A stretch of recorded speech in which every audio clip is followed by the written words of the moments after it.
श्री शिवाय नमस्तुभ्यम। आज की कथा में आप सभी भक्तों का हार्दिक स्वागत है।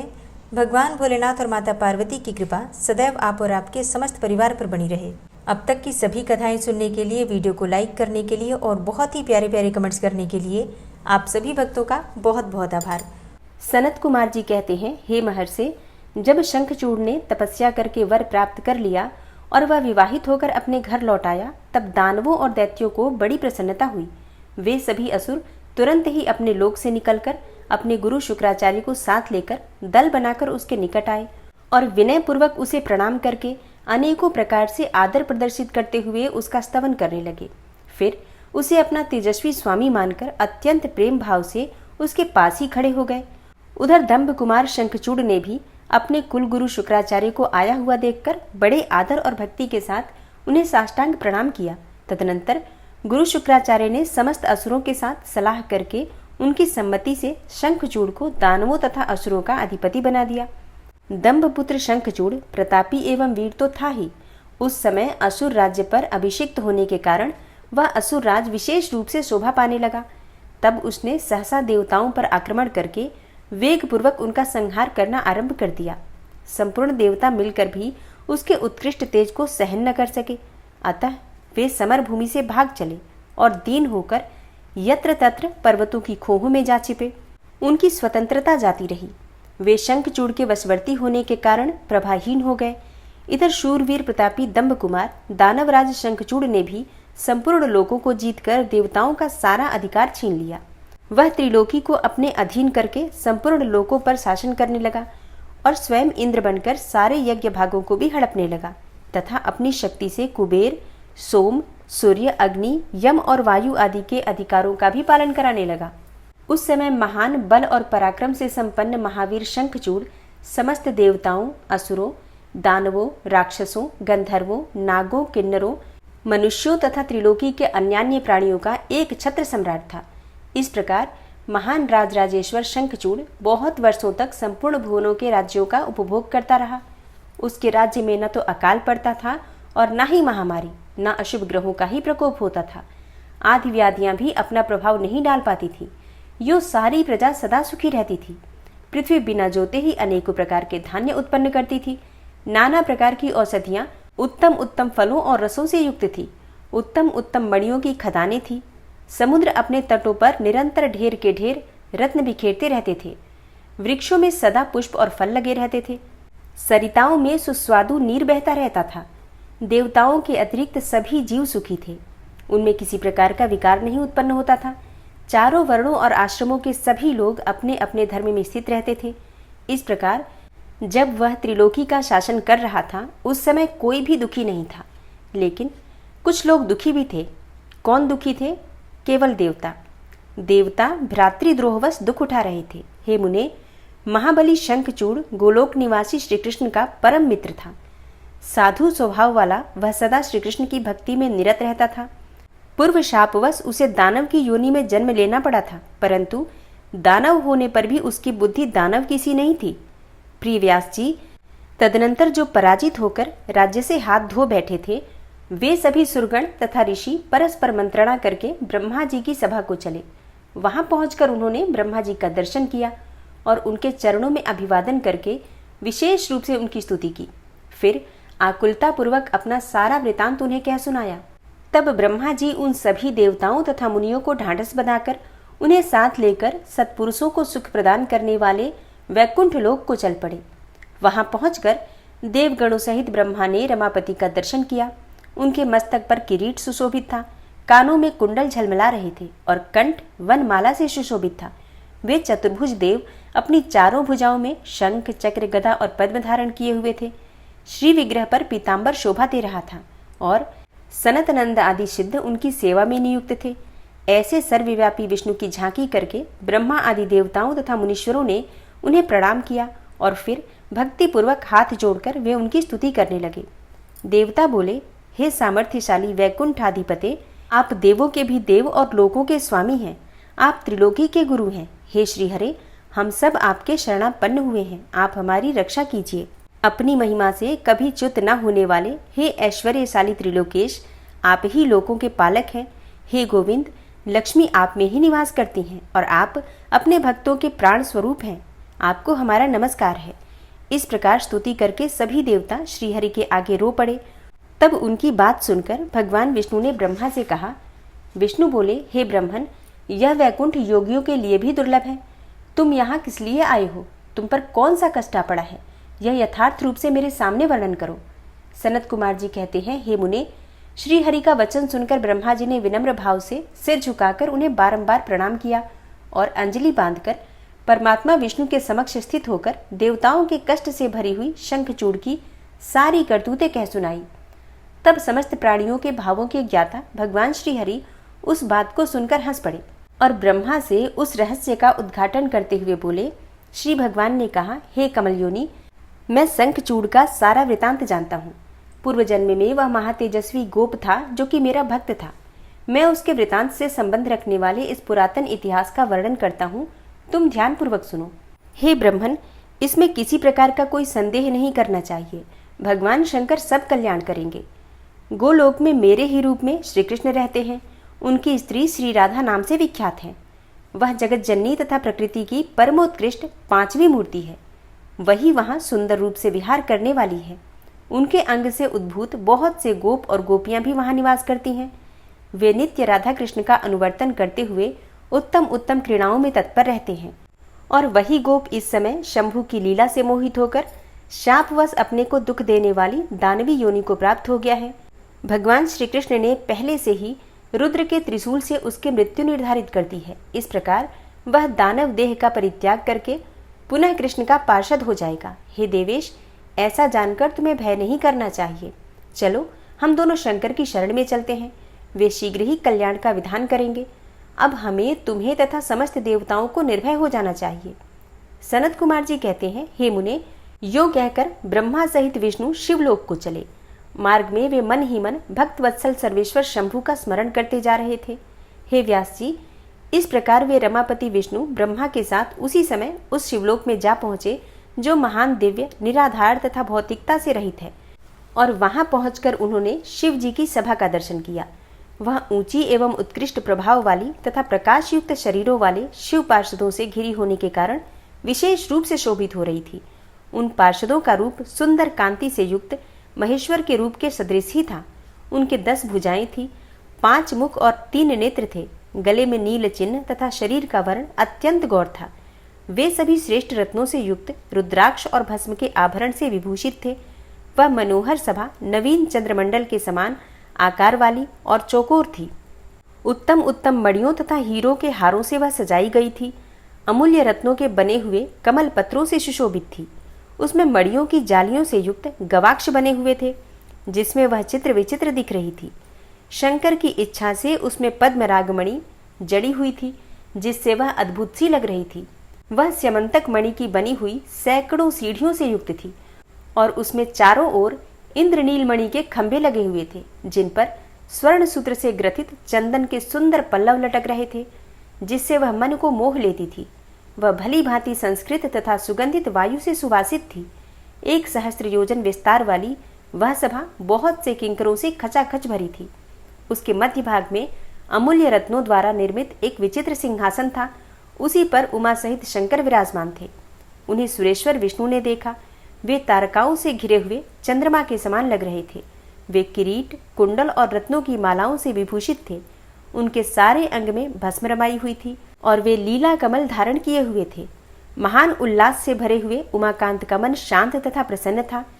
देवी पार्वती ने उन्हें सुवासित तांबुल प्रदान किया था, जिसे वे चबा रहे थे। शिवगण हाथ में श्वेत चवर लेकर परम भक्ति के साथ उनकी सेवा कर रहे थे और सिद्ध भक्तिवश सिर झुकाकर उनके स्तवन में लगे थे।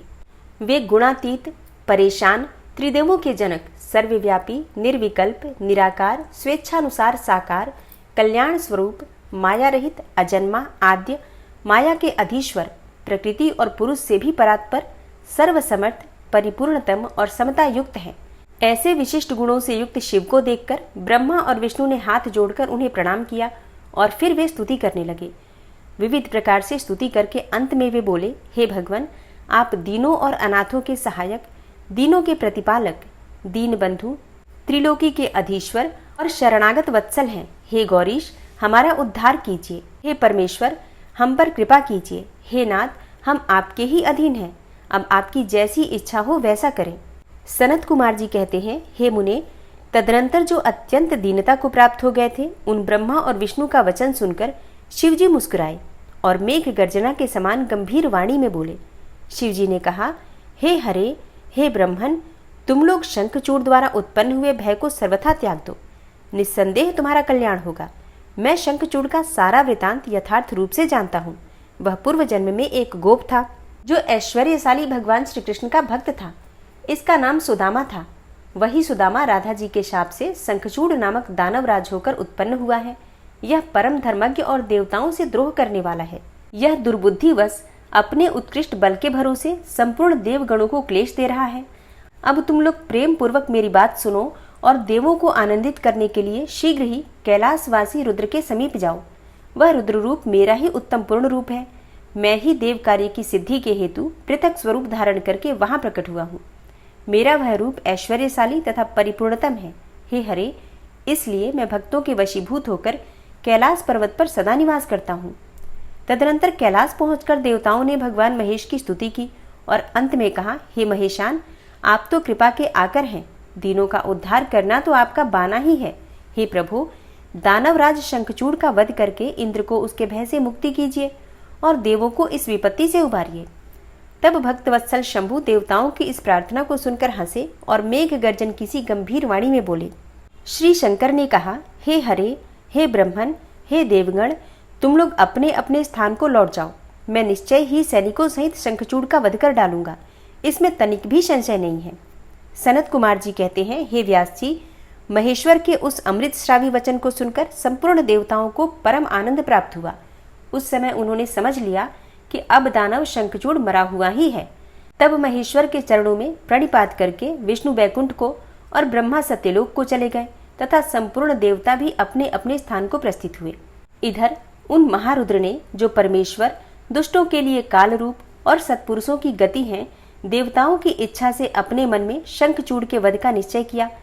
तब उन्होंने प्रसन्नतापूर्वक अपने प्रेमी गंधर्वराज चित्ररथ को दूत बनाकर शीघ्र ही शंखचूड़ के पास भेजा। चित्ररथ ने वहां जाकर शंखचूड़ को खूब समझाकर कहा, परंतु उसने बिना युद्ध किए देवताओं को राज्य लौटाना स्वीकार नहीं किया और कहा, मैंने ऐसा दृढ़ निश्चय कर लिया है कि महेश्वर के साथ युद्ध किए बिना न तो मैं राज्य ही वापस करूंगा और न ही अधिकारों को ही लौटाऊंगा। तू कल्याणकर्ता रुद्र के पास लौट जा और मेरी कही हुई बात यथार्थ रूप से उनसे कह दे। वे जैसा उचित समझेंगे वैसा करेंगे। तू व्यर्थ बकवाद मत कर। सनत कुमार जी कहते हैं, हे मुनि श्रेष्ठ, यो कहे जाने पर वह शिवदूत पुष्पदंत अर्थात चित्ररथ अपने स्वामी महेश्वर के पास लौट गया और उसने सारी बातें ठीक ठीक कह दी। तब उस दूत के वचन को सुनकर देवताओं के स्वामी भगवान शंकर को क्रोध आ गया। उन्होंने अपने वीरभद्र आदि गणों से कहा। रुद्र बोले, हे वीरभद्र, हे नंदिन, हे क्षेत्रपाल, हे आठों भैरव, मैं आज शीघ्र ही शंखचूड़ का वध करने के निमित्त चलता हूँ। अतः मेरी आज्ञा से मेरे सभी बलशाली गण आयुधों से लैस होकर तैयार हो जाएं और अभी अभी कुमारों अर्थात स्वामी कार्तिक और गणेश के साथ रण यात्रा करें। भद्रकाली भी अपनी सेना के साथ युद्ध के लिए प्रस्थान करें। सनत कुमार जी कहते हैं, हे मुने, ऐसी आज्ञा देकर शिवजी अपनी सेना के साथ चल पड़े। फिर तो सभी वीरगण हर्षमग्न होकर उनके पीछे पीछे चलने लगे। इसी समय संपूर्ण सेनाओं के अध्यक्ष स्कंद और गणेश भी हर्ष से भरे हुए कवच धारण करके सशस्त्र शिवजी के निकट आ पहुंचे। फिर वीरभद्र, नंदी, महाकाल, सुभद्रक, विशालाक्ष, बाण, पिंगलाक्ष, विकंपन, विरूप, विकृति, मणिभद्र, बाष्कल, कपिल, दीर्घद्रष्ट, विकार, ताम्रलोचन, कालंकर, बलिभद्र, कालजीव, कुटीचर, बलोन्मत्त, रणश्लाघ्य, दुर्जय तथा दुर्गम आदि गणनायक जो प्रधान सेनापति थे शिवजी के साथ चले। उनके गणों की संख्या करोड़ों करोड़ थी। आठों भैरव, एकादश भयंकर रुद्र, आठों वसु, इंद्र, 12 आदित्य, अग्नि, चंद्रमा, विश्वकर्मा, दोनों अश्विनी कुमार, कुबेर, यम, निऋत्ति, नलकूबर, वायु, वरुण, बुध, मंगल तथा अन्यान्य ग्रह, पराक्रमी कामदेव, उग्रद्रष्ट, उग्रदंड, कोरड तथा कोटब आदि ने भी शीघ्र ही महेश्वर का अनुगमन किया। स्वयं महेश्वरी देवी भद्रकाली भी 100 भुजा धारण करके शिवजी के साथ चली। वे उत्तमोत्तम रत्नों से बने हुए विमान पर आरूढ़ थीं। उनके शरीर पर लाल चंदन का अनुलेप लगा था और लाल वस्त्र शोभा पा रहा था। वे हर्षमगन होकर हंसती, नाचती और उत्तम स्वर से गान करती हुई अपने भक्तों को अभय तथा शत्रुओं को भय प्रदान कर रही थी। उनकी 1 योजन लंबी भीषणाकार जिह्वा लपलपा रही थी। वे अपने हाथों में शंख, चक्र, गदा, पद्म, ढाल, तलवार, धनुष, बाण, 1 योजन विस्तार वाला गहरा गोलाकार खप्पर, गगनचुंबी त्रिशूल, 1 योजन लंबी शक्ति, मुदगर, मुसल, वज्र, खड्ग, तीखा फलक तथा समर्थ दिव्य अस्त्र और अन्यान्य सैकड़ों दिव्यास्त्र धारण किए हुए थी। करोड़ों योगिनियां तथा डाकिनियां उनके साथ थी। फिर भूत, प्रेत, पिशाच, कुष्मांड, ब्रह्म राक्षस, वेताल, राक्षस, यक्ष और किन्नर आदि से घिरे हुए स्कंद ने पिता के पास आकर उन चंद्रशेखर को प्रणाम किया और उनकी आज्ञा से पार्श्वभाव में स्थित होकर सहायक का स्थान ग्रहण किया। तदनंतर रुद्र रूपधारी शंभु अपनी सारी सेना को एकत्रित करके शंखचूड़ के साथ लोहा लेने के लिए निर्भयता पूर्वक आगे बढ़े और देवताओं का उद्धार करने के लिए चंद्रभागा नदी के तट पर मनोहर वट वृक्ष के नीचे जाकर खड़े हो गए। हे व्यास जी, उधर जब शिवदूत चला गया तब प्रतापी शंखचूड़ ने महल के भीतर जाकर तुलसी से वह सारी वार्ता कह सुनाई। शंखचूड़ ने कहा, हे देवी, शंभु के दूत के मुख से रण निमंत्रण सुनकर मैं युद्ध के लिए उद्यत हुआ हूँ और उनसे जूझने के लिए मैं निश्चय ही जाऊंगा। तुम इसके लिए मुझे आज्ञा दो। यूं कहकर उस ज्ञानी ने अपनी प्रिया को नाना प्रकार से समझाया। फिर ब्रह्म मुहूर्त में उठकर प्रातः कृत्य समाप्त किया और पहले नित्य कर्म पूरा करके बहुत सा दान दिया। इसके बाद अपने पुत्र को संपूर्ण दानवों के राज्य पर अभिषिक्त करके उसे अपनी भार्या, राज्य और सारी संपत्ति समर्पित कर दी। पुनः जब उसकी प्रिया तुलसी रोती हुई उसकी रण यात्रा का निषेध करने लगी तब राजा शंखचूड़ ने नाना प्रकार की कथाएं कहकर उसे ढांढस बधाया। इसके बाद उस समादृत दानवराज ने कवच धारण करके युद्ध करने के लिए उद्यत होकर अपने वीर सेनापति को बुलाकर उसे आदेश देते हुए कहा। शंखचूड़ बोला, हे सेनापते, मेरे सभी वीर जो संपूर्ण कार्यों में कुशल और समर में शोभा पाने वाले हैं, आज कवच धारण करके युद्ध के लिए प्रस्थान करें। शूरवीर दानवों और दैत्यों की 86 टुकड़ियां तथा बलशाली कंकों की निर्भीक सेनाएं अस्त्र शस्त्र से सुसज्जित होकर नगर से बाहर निकले।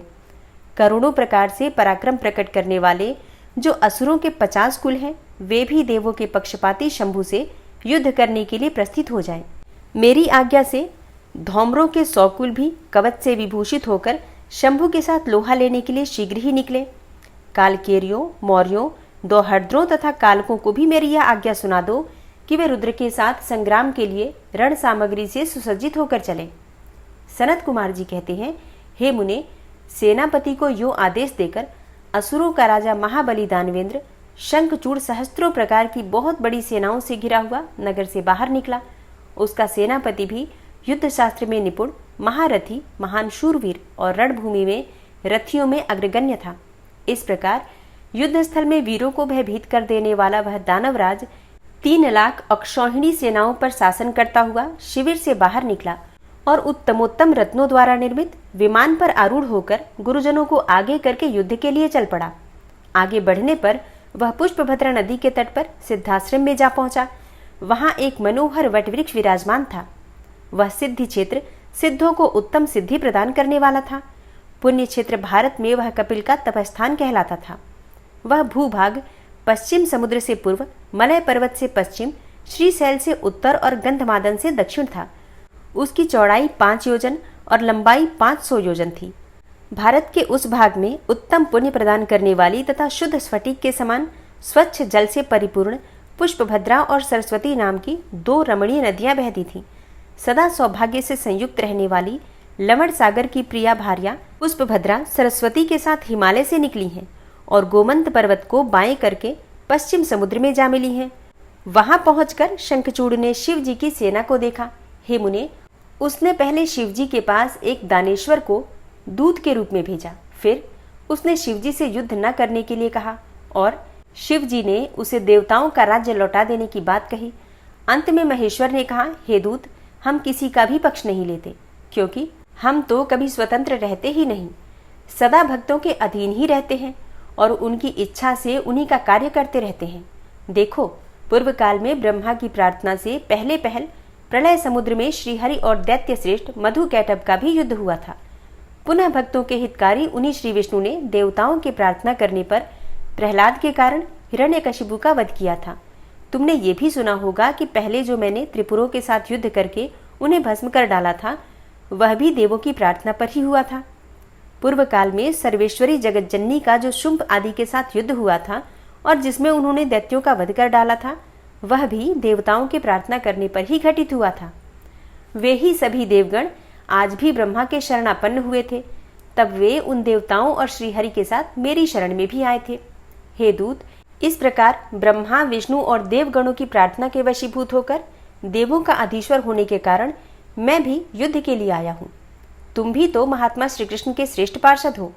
अब तक जो जो दैत्य मारे गए हैं, उनमें से कोई भी तुम्हारी समानता नहीं कर सकता। इसलिए हे राजन, देव कार्य की सिद्धि के लिए तुम्हारे साथ युद्ध करने में मुझे कौन सी बड़ी लज्जा होगी? अर्थात कुछ नहीं, क्योंकि मैं ईश्वर हूँ और देवताओं ने मुझे विनयपूर्वक भेजा है। अतः तुम जाओ और शंखचूड़ से मेरी बात कह दो। वह जैसा उचित समझेगा वैसा करेगा।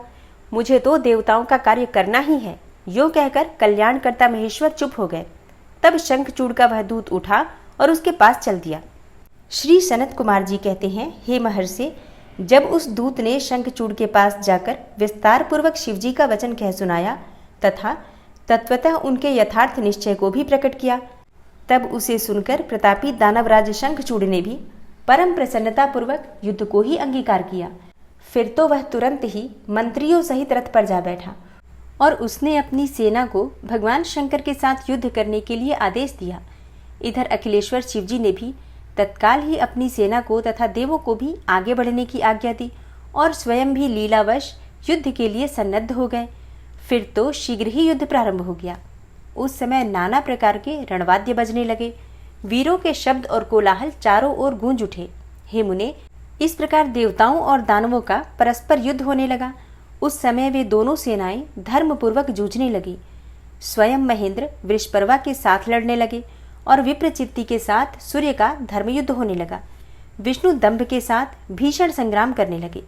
कालासुर से काल, गोकर्ण से अग्नि, कालकेय से कुबेर, मय से विश्वकर्मा, भयंकर से मृत्यु, संहार से यम, कालांबिका से वरुण, चंचल से वायु, घटपृष्ठ से बुद्ध, रक्ताक्ष से सनैश्चर, रत्नसार से जयंत, वर्चागणों से वसुगण, दोनों दीप्तिमानों से दोनों अश्विनी कुमार, धूम्र से नलकूबर, धुरंधर से धर्म, गणकाक्ष से मंगल, शोभाकर से वैश्वानर, पिपिट से मनमत, गोकामुख, चूर्ण, खड्ग, धूम्र, संघल, प्रतापी विश्व और पलाश नामक असुरों से 12 आदित्य धर्मपूर्वक लोहा लेने लगे। इस प्रकार शिव की सहायता के लिए आए हुए अमरों का असुरों के साथ युद्ध होने लगा। 11 महारुद्र महान बल पराक्रम से संपन्न 11 भयंकर असुर वीरों से भिड़ गए। उग्र और चंड आदि के साथ महामणि, राहु के साथ चंद्रमा और शुक्राचार्य के साथ बृहस्पति धर्मयुद्ध करने लगे। इस प्रकार उस महायुद्ध में नंदीश्वर आदि सभी शिवगण श्रेष्ठ दानवों के साथ संग्राम करने लगे। विस्तार भय से उनका पृथक वर्णन नहीं किया गया है। हे मुने, उस समय सारी सेनाएं निरंतर युद्ध में व्यस्त थीं और शंभु काल्यसुत के साथ वट वृक्ष के नीचे विराजमान थे। उधर शंखचूड़ भी रत्नाभरणों से विभूषित होकर करोड़ों दानवों के साथ रमणीय रत्न सिंहासन पर बैठा हुआ था। फिर देवताओं तथा असुरों में चिरकाल तक अत्यंत भयानक युद्ध होता रहा। तदनंतर शंखचूड़ भी आकर उस भीषण संग्राम में जुट गया। इसी बीच महाबली वीर वीरभद्र समर भूमि में बलशाली शंखचूड़ से जा भिड़े। उस युद्ध में दानवराज जिन जिन अस्त्रों की वर्षा करता था, उनको वीरभद्र खेल ही खेल में अपने बाणों से काट डालते थे। हे व्यास जी, इसी समय देवी भद्रकाली ने समर भूमि में जाकर बड़ा भयंकर सिंहनाद किया। उनके उस शब्द को सुनकर सभी दानव मूर्छित हो गए। उस समय देवी ने बारंबार अट्टहास किया और मधुपान करके रण के मुहाने पर नृत्य करने लगी। उनके साथ ही उग्रद्रष्टा, उग्रदंडा और कोटिवी ने भी मधुपान किया तथा अन्यान्य देवियों ने भी खूब मधु पीकर युद्ध स्थल में नाचना आरंभ कर दिया। उस समय शिवगणों तथा देवों के दल में महान कोलाहल मच गया। सारा सुर समुदाय बहुत प्रकार से गर्जना करता हुआ हर्ष से मगन हो गया। उसके बाद काली ने शंखचूड़ के ऊपर प्रलयकालीन अग्नि की शिखा के समान उद्दीप्त आग्नेयास्त्र चलाया, परंतु दानवराज ने वैष्णवास्त्र से उसे शीघ्र ही शांत कर दिया। तब देवी भद्रकाली ने उस पर नारायणास्त्र का प्रयोग किया। वह अस्त्र दानव शत्रु को देखकर बढ़ने लगा। तब प्रलय अग्नि के समान उद्दीप्त होते हुए नारायणास्त्र को देखकर शंखचूड़ दंड की भांति भूमि पर लेट गया और बारंबार प्रणाम करने लगा। तब उस दानव को नम्र हुआ देखकर वह अस्त्र निवृत्त हो गया। तत्पश्चात देवी ने उस पर मंत्रपूर्वक ब्रह्मास्त्र छोड़ा। उस अस्त्र को प्रज्वलित हुआ देखकर दानवराज ने भूमि पर खड़े होकर उसे प्रणाम किया और ब्रह्मास्त्र से ही उसका निवारण कर दिया। तदनंतर वह दानवराज कुपित हो उठा और वेगपूर्वक अपने धनुष को खींचकर देवी के ऊपर मंत्र पाठ करते हुए दिव्यास्त्रों की वर्षा करने लगा। भद्रकाली समरभूमि में अपने विस्तृत मुख को फैलाकर उन अस्त्रों को निगल गई और अट्टहास पूर्वक गर्जना करने लगी, जिससे दानव भयभीत हो गए। तब शंखचूड़ ने काली के ऊपर 100 योजन लंबी शक्ति से वार किया, परंतु देवी ने अपने दिव्य अस्त्र समूह से उसके 100 टुकड़े कर दिए। इस प्रकार उन दोनों में चिरकाल तक युद्ध होता रहा और सभी देवता तथा दानव दर्शक बनकर उसे देखते रहे। अंत में देवी ने महान कोपावेश से उस पर वेगपूर्वक मुष्टि प्रहार किया। उसकी चोट से वह दानवराज चक्कर काटने लगा और उसी क्षण मूर्छित हो गया। फिर क्षण भर में ही उसकी चेतना लौट आई और वह उठ खड़ा हुआ, परंतु उस प्रतापी ने मातृबुद्धि होने के कारण देवी के साथ बाहुयुद्ध नहीं किया। तब देवी ने उस दानव को पकड़कर उसे बारंबार घुमाया और बड़े क्रोध से वेगपूर्वक ऊपर को उछाल दिया। प्रतापी शंखचूड़ वेग से ऊपर को उछला और पृथ्वी पर गिरकर पुनः उठकर खड़ा हो गया। उस महायुद्ध में वह तनिक भी भ्रांत नहीं हुआ था, बल्कि उसका मन प्रसन्न था। तत्पश्चात वह भद्रकाली को प्रणाम करके बहुमूल्य रत्नों द्वारा निर्मित अपने परम मनोहर विमान पर जा बैठा। इधर कालिका भूख से विह्वल होकर दानवों का रक्तपान करने लगी। इसी अवसर पर वहां यो आकाशवाणी हुई। आकाशवाणी बोली, हे ईश्वरी, अभी रणभूमि में सिंहनाद करने वाले 1.5 लाख दानवेंद्र और बचे हैं। ये बड़े उद्धत हैं, अतः तुम इन्हें अपना आहार बना लो। परंतु हे देवी, संग्राम में दानवराज शंखचूड़ को मारने के लिए मन मत दौड़ाओ, क्योंकि यह तुम्हारे लिए अवध्य है, ऐसा निश्चय ही समझो। आकाशवाणी द्वारा कहे हुए वचन को सुनकर देवी भद्रकाली ने बहुत से दानवों का मांस भक्षण करके उनका रक्तपान किया और फिर वे शिव जी के निकट चली गईं। वहां उन्होंने पूर्वापर के क्रम से सारा युद्ध वृतांत कह सुनाया। व्यास जी ने पूछा, हे महाबुद्धिमान सनत कुमार जी, काली का यह कथन सुनकर महेश्वर ने उस समय क्या कहा और कौन सा कार्य किया, उसे आप वर्णन करने की कृपा करें, क्योंकि मेरे मन में उसे सुनने की प्रबल उत्कंठा जाग उठी है। सनत कुमार जी बोले, हे मुने, शंभु तो जीवों के कल्याणकर्ता, परमेश्वर और बड़े लीला विहारी हैं। वे काली द्वारा कहे हुए वचन को सुनकर उन्हें आश्वासन देते हुए हंसने लगे। तदनंतर आकाशवाणी को सुनकर तत्वज्ञान विशारद स्वयं शंकर अपने गणों के साथ समरभूमि की ओर चले। उस समय वे महावृषभ नंदीश्वर पर सवार थे और उन्हीं के समान पराक्रमी वीरभद्र, भैरव और क्षेत्रपाल आदि उनके साथ थे। रणभूमि में पहुंचकर महेश्वर ने वीर रूप धारण किया। उस समय उन रुद्र की बड़ी शोभा हो रही थी और वे मूर्तिमान काल से दिख रहे थे। जब शंखचूड़ की दृष्टि शिवजी पर पड़ी, तब वह विमान से उतर पड़ा और परम भक्ति के साथ दंड की भांति पृथ्वी पर लौटकर उसने सिर के बल उन्हें प्रणाम किया। इस प्रकार नमस्कार करने के पश्चात वह तुरंत ही अपने विमान पर जा बैठा और कवच धारण करके उसने धनुष बाण उठाया। फिर तो दोनों ओर से बाणों की झड़ी लग गई। जो व्यर्थ ही बाण वर्षा करने वाले शिव और शंखचूड़ का वह उग्र युद्ध सैकड़ों वर्षों तक चलता रहा। अंत में युद्ध स्थल में शंखचूड़ का वध करने के लिए महाबली महेश्वर ने सहसा ही अपना वह त्रिशूल उठाया, जिसका निवारण करना बड़े बड़े तेजस्वियों के लिए भी अशक्य है। तब तत्काल ही उसका निषेध करने के लिए यो आकाशवाणी हुई, हे शंकर, मेरी प्रार्थना सुनिए और इस समय इस त्रिशूल को मत चलाइए। हे ईश, यद्यपि आप क्षण मात्र में पूरे ब्रह्मांड का विनाश करने में सर्वथा समर्थ हैं, फिर इस अकेले दानव शंखचूड़ की तो बात ही क्या है। तथापि आप स्वामी के द्वारा देव मर्यादा का विनाश नहीं होना चाहिए। हे महादेव, आप उस देव मर्यादा को सुनिए, उसे सत्य एवं सफल बनाइए। वह देव मर्यादा यह है कि जब तक इस शंखचूड़ के हाथ में श्रीहरि का परम उग्र कवच वर्तमान रहेगा और इसकी पतिव्रता पत्नी तुलसी का सतीत्व अखंडित रहेगा, तब तक इस पर जरा और मृत्यु अपना प्रभाव नहीं डाल सकेंगे। अतः हे जगदीश्वर शंकर, ब्रह्मा के इस वचन को सत्य कीजिए। तब सत्पुरुषों के आश्रय स्वरूप शिवजी ने उस आकाशवाणी को सुनकर तथास्तु कहकर उसे स्वीकार कर लिया और विष्णु को उस कार्य के लिए प्रेरित किया। फिर तो शिवजी की इच्छा से विष्णु वहां से चल पड़े। वे तो मायावियों में भी श्रेष्ठ मायावी ठहरे। अतः उन्होंने एक वृद्ध ब्राह्मण का वेश धारण किया और शंखचूड़ के निकट जाकर उससे जो कहा। वृद्ध ब्राह्मण बोले, हे दानवेंद्र, इस समय मैं याचक होकर तुम्हारे पास आया हूँ और तुम मुझे भिक्षा दो। हे दीनवत्सल, अभी मैं अपने मनोरथ को प्रकट नहीं करूँगा। जब तुम देना स्वीकार कर लोगे तब पीछे मैं उसे बताऊंगा और तब तुम उसे पूर्ण करना। ब्राह्मण की बात सुनकर राजेंद्र शंखचूड़ का मुख और नेत्र प्रसन्नता से खिल उठे। जब उसने ओम कहकर उसे स्वीकार कर लिया तब ब्राह्मण ने छलपूर्वक कहा, मैं तुम्हारा कवच चाहता हूँ। यह सुनकर ऐश्वर्यशाली दानवराज शंखचूड़ ने, जो कि ब्राह्मण भक्त और सत्यवादी था, वह दिव्य कवच जो उसे प्राणों के समान था ब्राह्मण को दे दिया। इस प्रकार श्रीहरि ने माया द्वारा उससे वो कवच ले लिया और फिर शंखचूड़ का रूप धारण करके वे तुलसी के पास पहुंचे। वहां जाकर सबके आत्मा एवं तुलसी के नित्य स्वामी श्रीहरि ने शंखचूड़ रूप से उसके शील का हरण कर लिया। इसी समय विष्णु भगवान ने शंभु से अपनी सारी बातें कह सुनाई। तब शिवजी ने शंखचूड़ के वध के निमित्त अपना उद्दीप्त त्रिशूल हाथ में ले लिया।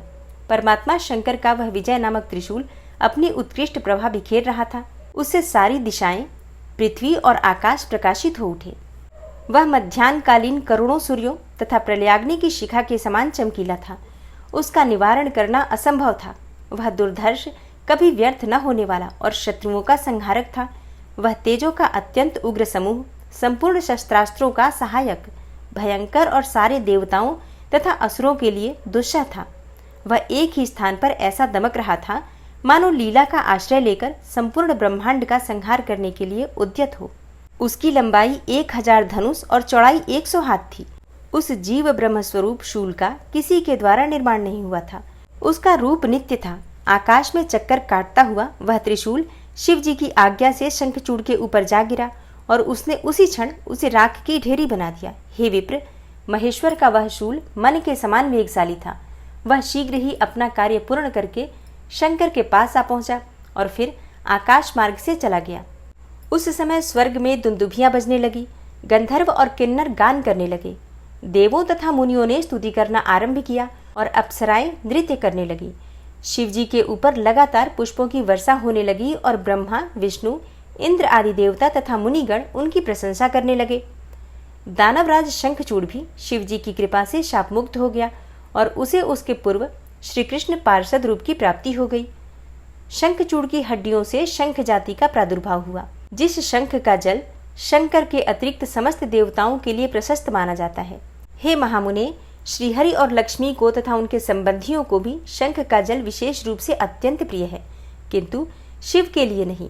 इस प्रकार शंखचूड़ को मारकर शंकर, उमा, स्कंद और गणों के साथ प्रसन्नता पूर्वक नंदीश्वर पर सवार होकर शिवलोक को चले गए। भगवान विष्णु ने वैकुंठ के लिए प्रस्थान किया और देवगण परमानंद होकर अपने अपने लोक को चले गए। उस समय जगत में चारों ओर परम शांति छा गई। सबको निर्विघ्न रूप से सुख मिलने लगा। आकाश निर्मल हो गया और सारी पृथ्वी पर उत्तम उत्तम मंगल कार्य होने लगे। हे महामुने, इस प्रकार मैंने तुमसे महेश के जिस चरित्र का वर्णन किया है वह आनंददायक, सर्व दुखहारी, लक्ष्मीप्रद और संपूर्ण कामनाओं को पूर्ण करने वाला है। आपने संक्षेप में ये तो जाना कि भगवान विष्णु ने तुलसी के शील का हरण किया। उसके बाद तुलसी को किस प्रकार से पता चला कि ये भगवान विष्णु है और इसके बाद तुलसी ने क्या किया। फिर भगवान शिव ने तुलसी और शालिग्राम के शिला का निर्माण किस प्रकार से किया।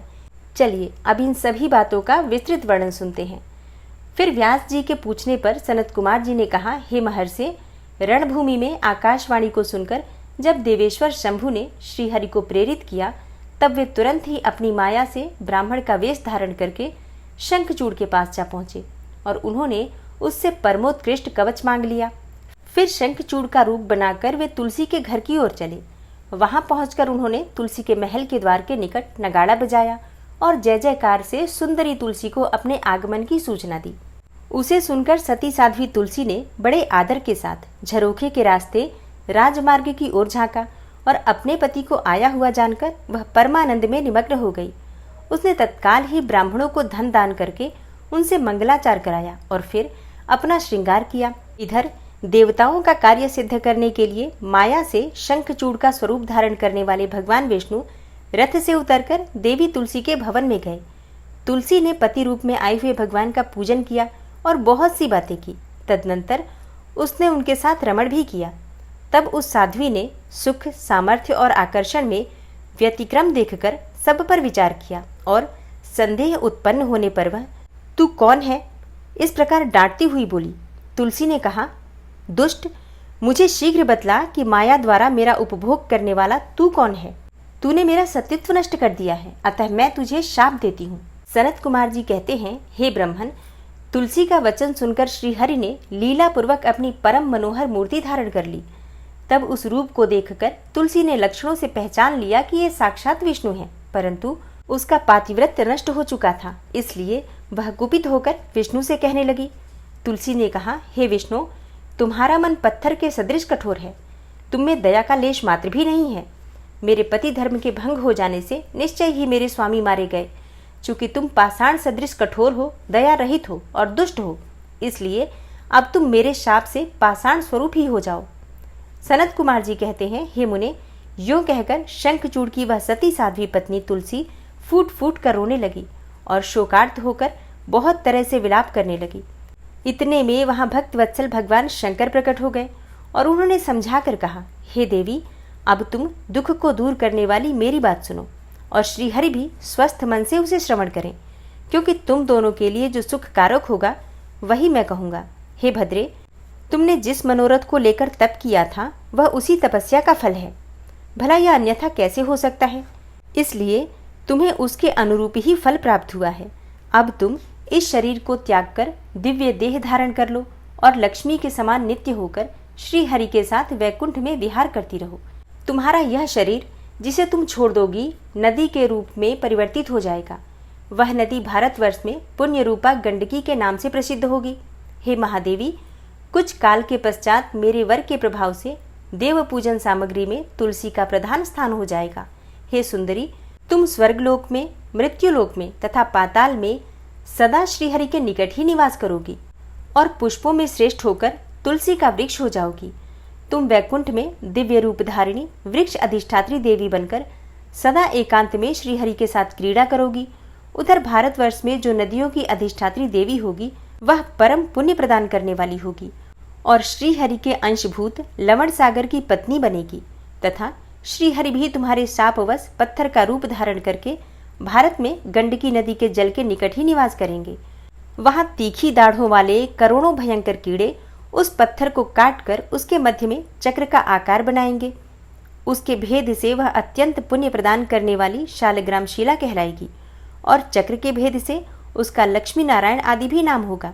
भगवान विष्णु की शालिग्राम शिला और वृक्ष स्वरूपिणी तुलसी का समागम सदा अनुकूल तथा बहुत प्रकार के पुण्यों की वृद्धि करने वाला होगा। हे भद्रे, जो शालिग्राम के शिला के ऊपर से तुलसी पत्र को दूर करेगा उसे जन्म जन्मांतर में स्त्री वियोग की प्राप्ति होगी तथा जो शंख को दूर करके तुलसी पत्र को हटाएगा वह भी भार्याहीन होगा और 7 जन्मों तक रोगी बना रहेगा।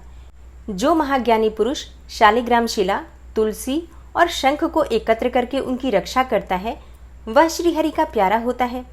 अब देखिए, यहाँ पर भगवान शिव कहते हैं कि शंख, तुलसी और शालिग्राम को एक साथ रखकर उनकी पूजा करनी चाहिए। मतलब शालिग्राम की शिला पर भी आपको तुलसी हमेशा रखनी चाहिए, कभी भी नहीं हटाना चाहिए। और इसी प्रकार से अगर आपके घर में शंख है तो शंख का भी पंचोपचार विधि से पूजन होना चाहिए और उसके ऊपर तुलसी का पत्ता अर्पित करना चाहिए। इन सभी सवालों के जवाब आपको भगवान शिव के द्वारा शिव पुराण की कथा सुनने मात्र से ही मिल जाता है। और हाँ, अगर आपके पास शंख भी है, शालिग्राम की शिला भी है, तो शंख और शालिग्राम दोनों की पूजा करें और उनके ऊपर तुलसी का पत्ता अर्पित करें। जैसा कि भगवान शिव कहते हैं कि जो महाज्ञानी पुरुष शालिग्राम की शिला, तुलसी और शंख को एकत्र रखकर, मतलब एक स्थान पर रखकर उनकी रक्षा करता है, उनकी पूजा करता है, वह श्री हरि का प्यारा होता है। और अब इसके आगे सनत कुमार जी कहते हैं, हे व्यास जी, इस प्रकार कहकर शंकर जी ने उस समय शालिग्राम शिला और तुलसी के परम पुण्यदायक महात्म्य का वर्णन किया। तत्पश्चात वे श्री हरि को तथा तुलसी को आनंदित करके अंतर्ध्यान हो गए। इस प्रकार सदा सत्पुरुषों का कल्याण करने वाले शंभु अपने स्थान को चले गए। इधर शंभु का कथन सुनकर तुलसी को बड़ी प्रसन्नता हुई। उसने अपने उस शरीर का परित्याग करके दिव्य रूप धारण कर लिया। तब कमलापति विष्णु उसे साथ लेकर वैकुंठ को चले गए। उसके छोड़े हुए शरीर से गंडकी नदी प्रकट हो गई और भगवान अच्युत भी उसके तट पर मनुष्यों को पुण्य प्रदान करने वाली शिला के रूप में परिणत हो गए। हे मुने, उसमें कीड़े अनेकों प्रकार के छिद्र बनाते रहते हैं। उनमें जो शिलाएं गंडकी नदी के जल में गिरती हैं वे परम पुण्य प्रदान करने वाली होती हैं, और जो स्थल पर ही रह जाती हैं उन्हें पिंगला कहा जाता है, और वे प्राणियों के लिए संतापकारक होती हैं। हे व्यास जी, इस प्रकार तुम्हारे प्रश्न के अनुसार मैंने शंभु का सारा चरित्र, जो पुण्य प्रदान करने वाला है तथा मनुष्यों की सारी कामनाओं को पूर्ण करने वाला है, तुम्हें सुना दिया। यह पुण्य आख्यान, जो विष्णु के महात्म्य से संयुक्त तथा भोग और मोक्ष का प्रदाता है, तुमसे वर्णन कर दिया। ओम नमः शिवाय। श्री शिवाय नमस्तुभ्यम। आज की कथा का यहीं पर समापन करते हैं और इसके आगे के अध्याय आप कल की कथा में सुनेंगे। अच्छी लगी हो तो वीडियो को लाइक कीजिए, ज़्यादा से ज़्यादा शेयर कीजिए, और चैनल पर पहली बार आए हैं, अभी तक आपने चैनल को सब्सक्राइब नहीं किया है, तो आज की वीडियो अगर आपको अच्छी लगी हो तो चैनल को सब्सक्राइब करके बेल आइकन को ज़रूर प्रेस कर लीजिए। इससे ये होगा कि इस चैनल पर जो भी नई वीडियो अपलोड होंगी उनकी नोटिफिकेशन आपको सही समय पर प्राप्त होगी। मिलती हूँ मैं आपसे अगली वीडियो में, तब तक के लिए नमस्कार।